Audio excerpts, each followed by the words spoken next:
Hi, and welcome to another episode of Hot Takes with me, the Silver Fox. And it looks like we're starting to be subject to a bit of gaslighting again. This time, there's a new pandemic on the way. They're dropping those little crumbs into news reports and into social media. They're trying to get us prepared for when they can finally shut us down fully. We all live in our little homes, in our little 15-minute ghettos. We don't have jobs, we own nothing. We're all happy and we'll have a universal basic income. There'll be a few for whom jobs are necessary, but most of us will be told to just stay where we are and consume television while they control us. And how are they doing it? Well, it's our old friend again, H5N1, the bird flu. It was about 15 years ago it came around, if you remember, and now they're bringing it back for an encore. But slowly, feeding it in, a little bit here, a little bit there. Just a mention, just bring up the awareness, ready for when they close society down again and take everything we have. Let's have a look at this article now. Now, of course, there'll be some people thinking, oh, conspiracy nut, yeah. But at the beginning of COVID, us conspiracy nuts said all sorts of things like mandatory vaccinations, complete lockdown, social engineering.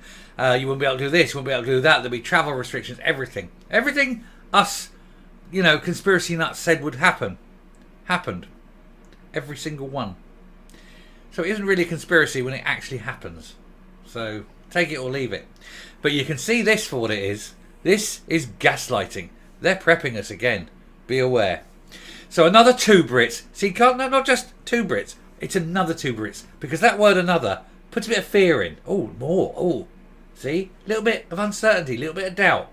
A little bit of, oh. See? It's up there. So another two Brits test positive with bird flu amid unprecedented outbreak sweeping the world. When you say unprecedented, you mean since the last time. We had one before. Do you remember it? Do you remember it, kids? Hey? And we've actually had it several times.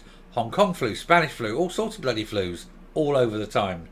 And they were all bird flus. And that's the problem. This word unprecedented, again, is used as a scare word, but it's actually inaccurate. We've had many bird flus. So this, again, in one sentence, two scare words, another and unprecedented. See the signs, read the words, see what they're showing you. So breaking, swabs showed two poultry workers in England had the H5N1 strain. No details of their identity, including age, sex and location, have been shared. Why not? Do they even exist? Is this just created? Is this a government issue news story that they've been told they must publish? Another two poultry workers have tested positive with bird flu, health officials confirmed today. Both Brits who work at different premises in England had the H5N1 strain. No details of their identity, including age, sex and location, have been shared by the UK Health Security Agency in case people realise that it was a lie, and it is obviously quite clearly a gaslighting exercise to prepare us. Until now, there's only been 3 cases of Brits become infected with H5N1 since the unprecedented ongoing outbreak took off in October 21. They keep using that word, unprecedented. There's been lots of precedents. Globally, fewer than 900 cases of H5N1, which kills close to 50% of those it strikes, have ever been recorded. The virus is usually picked up through close contact with an infected bird, whether dead or alive. So leave the birds alone. Alan Gosling. You can't make this up, can you? Alan Gosling, a retired engineer in Devon who kept ducks at home, not geese. You'd have thought he'd have kept geese. Caught the virus early in 2022 after his ducks became infected. And then they all died and he had to lay them in a row because it's important that you get your ducks in a row. He later tested negative after being in quarantine for nearly 3 weeks. 2 British poultry workers then tested positive for bird flu in May, making them only the second and third human cases ever recorded in Britain. No sign of human-to-human transmission have yet been detected. So again, the scare word, yet. Because they want to make it clear that yet, meaning it's going to happen, rather than have ever been detected in the UK. So all you need to put. Don't put the yet in. The yet is a scare word. See? Gaslighting again. They can't help themselves. In an update today, the UK HSA said the first new bird flu case reported suffering from a sore throat and muscle aches, though it's unclear whether these symptoms are caused by the virus. So it probably isn't the virus then. They're just using this as an excuse, assuming this person even exists. The individual had 3 household close contacts and all have remained asymptomatic. Yeah, which means he probably hasn't got it.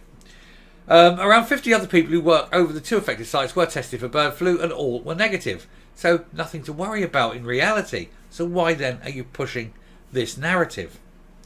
It's unclear whether the 2 Brits who tested positive have true infections. In other words, they can't guarantee that they were actually infected. But we want to make this story. We want to get this highlighted. We want to put this flu into the public psyche. We want to make people aware of it. Do you see where this is going? And there's a swan. They're very delicious, apparently. The UK HSA said the first new detection is difficult to interpret due to a lack of information on sample timing and may be consistent with infection or contamination of the respiratory tract. The second new detection is likely to represent contamination, so not infection. The potential bird flu cases were detected as part of an asymptomatic testing.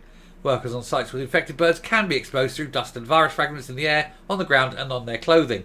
It comes up from bird shit, crumbling, drying out, turning to dust and filling the air. It gets very, very fine particles and that's how it gets into you. There's all sorts of nasty things that come out the back end of a bird. Since the start of June, bird flu restrictions have been slapped on sites in South Yorkshire, Wales, Sussex, Lincolnshire and Cumbria.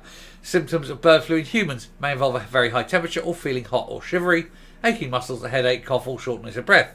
In other words, any other kind of flu or even a heavy cold. According to the NHS, other early symptoms could also include diarrhoea, stomach pain, bleeding from the nose and gums and conjunctivitis. It sounds lovely, but it also sounds like prepping.